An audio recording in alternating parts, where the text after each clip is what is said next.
오늘 59편 말씀을 함께 읽었습니다. 59편도 다윗이 기록한 시로 알려져 있고 그 표제의 내용을 보면 사울이 사람을 보내어 다윗을 죽이려고 그 집을 지킨 때에 아마도 사울의 미움을 받아서 다윗이 도피하게 되는 초기에 큰 어려움을 당한 상황 속에서 하나님 앞에 간구를 올렸던 다윗의 시로 우리가 기억할 수 있습니다.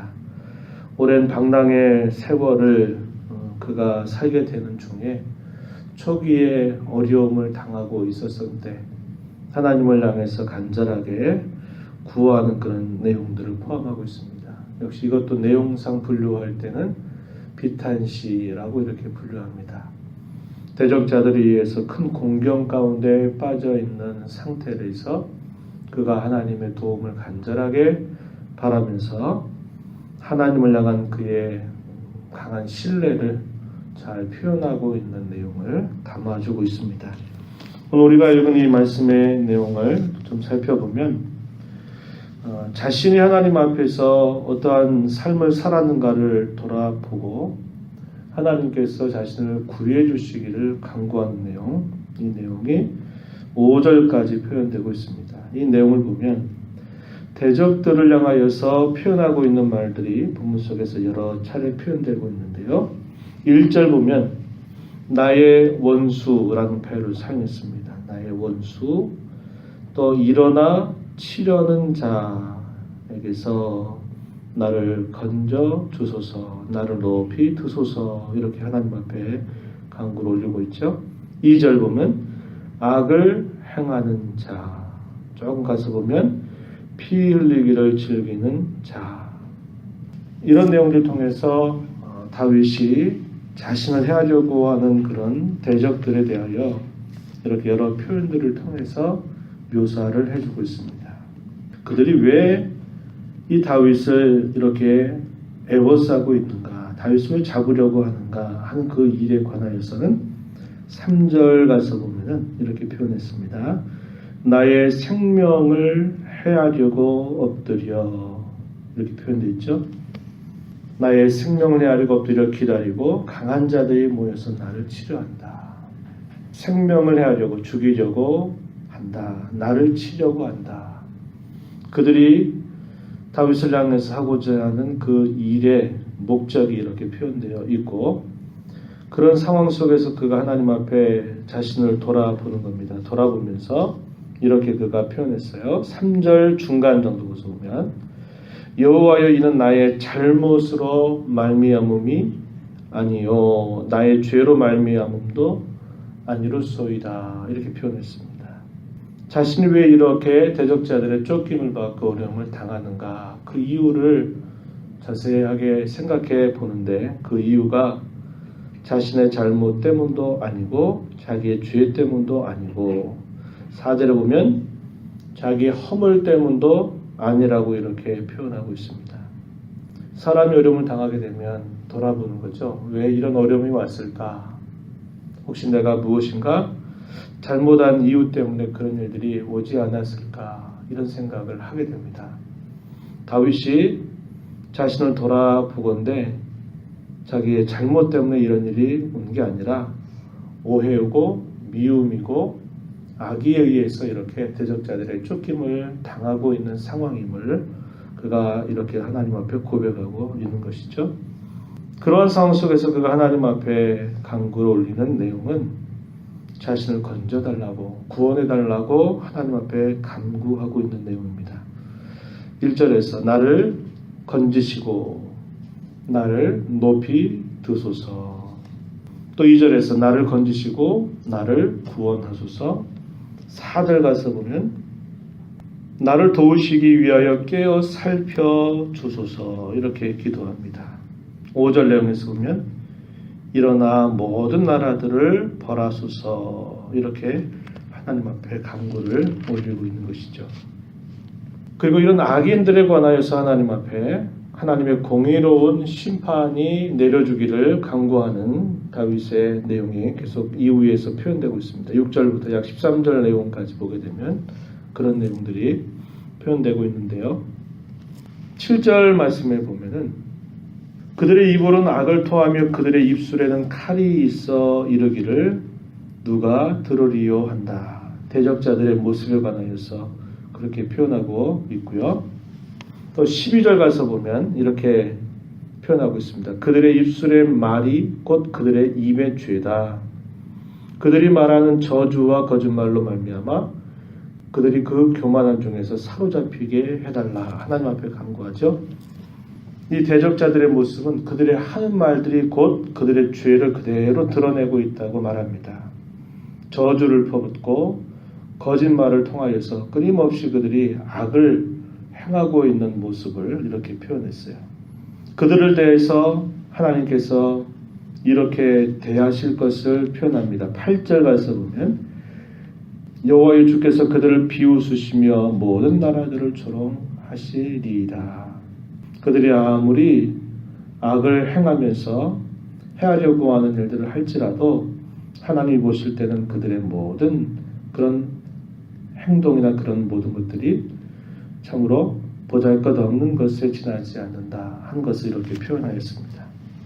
하나님을 향한 이 다윗의 신앙의 고백은 이 본문 속에서도 이렇게 표현되고 있는데요. 9절 가서 보면 하나님은 나의 요새시다 이렇게 표현했고 그의 힘으로 말미암아 내가 주를 바라볼 것입니다. 이렇게 표현해서 하나님이 자신의 요새가 되신다. 혹은 산성이 되신다. 이렇게 표현했고 또 11절 가서 보면 우리 방패 되신 주여 주의 능력으로 그들을 흩으시고 낮추소서. 하나님을 향한 신앙의 고백 속에 하나님이 자신의 방패가 되신다. 이렇게 표현하고 있습니다. 그러면서 그 하나님께서 자신에게 어떻게 주기를 간구를 올리고 있냐면 10절 가서 보면은 나의 하나님이 그의 인자하심으로 나를 영접하시며 하나님이 나의 원수가 보응받는 것을 내가 보게 하시리이다. 하나님께서 자신을 그분의 인자하심으로 자기를 영접하시기를 기도하고 한편으로는 그의 원수들이 보응받는 것을 보게 해달라고 간구하고 있는 다윗의 기대가 표현되어 있습니다. 11절 말씀에 보면 주의 능력으로 그들을 흩어버리고 그들을 낮추어 달라고 또 간구를 올리고 있고요. 13절 가서 보면 진노하심으로 소멸하시되 없어지기까지 소멸하사 하나님이 야곱 중에서 다스리심을 땅끝까지 알게 해달라고 간구하고 있습니다. 그러면서 그가 이러한 간구 속에서 하나님을 향한 그의 확신이 표현되고 있는데요. 14절 이하에서 마지막까지 그 내용들이 쭉 표현되고 있습니다. 16절에 보면 나는 주의 힘을 노래하며 아침에 주의 인자하심을 높이 부르오리니 주는 나의 요새이시며 나의 환난 날의 피난처가 되신다. 이렇게 표현했습니다.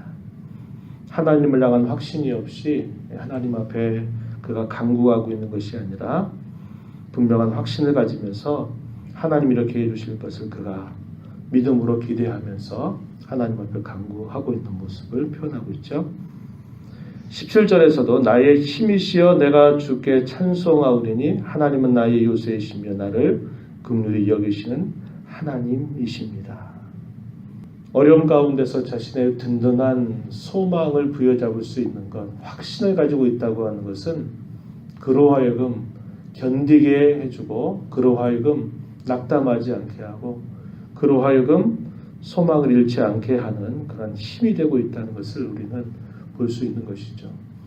모든 상황을 조성하시고 모든 상황을 역전시키실 수 있는 그 하나님을 향한 그의 신뢰가 있기에 그가 아무리 어려움을 당하고 곤란 중에 있어도 그가 이런 확신 가운데서 자신을 건져달라고 자신을 무고하게 하려고 하는 모든 대적자들을 하나님께서 보응해달라고 이렇게 간구를 올릴 수 있다 하는 것입니다. 우리가 이 땅에 사는 동안에도 이런 확신과 신뢰가 대단히 중요하고 필요하다는 것을 우리는 보게 되고요. 그것이 우리의 믿음의 내용으로 견고하게 서 있어야 됨을 우리는 언제나 잊어서는 안 될 것입니다.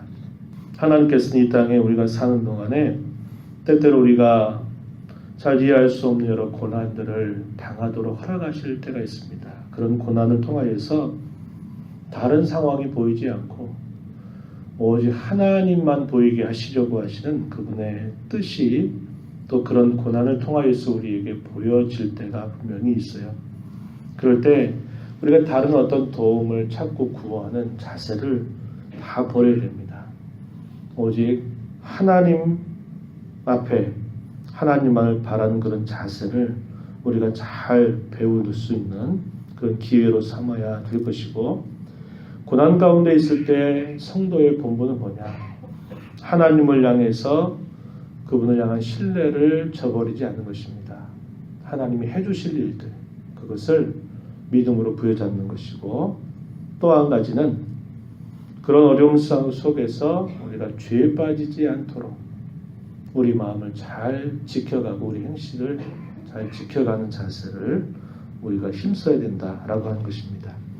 오늘 우리가 읽은 앞부분의 내용 속에서 다윗이 그렇게 표현했죠. 3절 4절에서 나의 잘못으로 말미암음이 아니라 나의 죄로 말미암음도 아니고 내 허물로 인해서 내가 이런 공경 가운데 처한 것이 아니라고 그가 고백했던 그 신앙의 내용을 우리가 보면, 곤란 가운데 있을 때, 시련 가운데 있을 때, 어려움 가운데 있을 때 우리의 입술로 우리의 행실로 죄에 빠지지 않도록 우리가 부단히 우리 자신을 지켜가는 태도를 힘써야 되는 것, 이게 곤란 가운데, 시련 가운데, 어려움 가운데 우리가 늘 힘써야 될 우리의 본분임을 우리는 잘 배우게 되는 것이죠.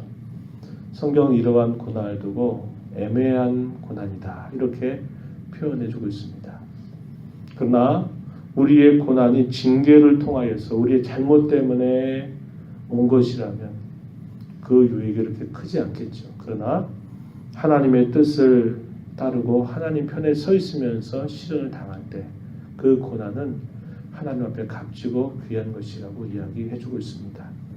저와 여러분이 늘 어려움 중에 있을 때 그 어려움을 틈타서 죄의 기회로 삼지 말고 그 어려움 중에도 늘 하나님을 바라보면서 죄에 빠지지 않도록 우리를 잘 지켜가는 신앙의 자세를 힘써가기를 바랍니다.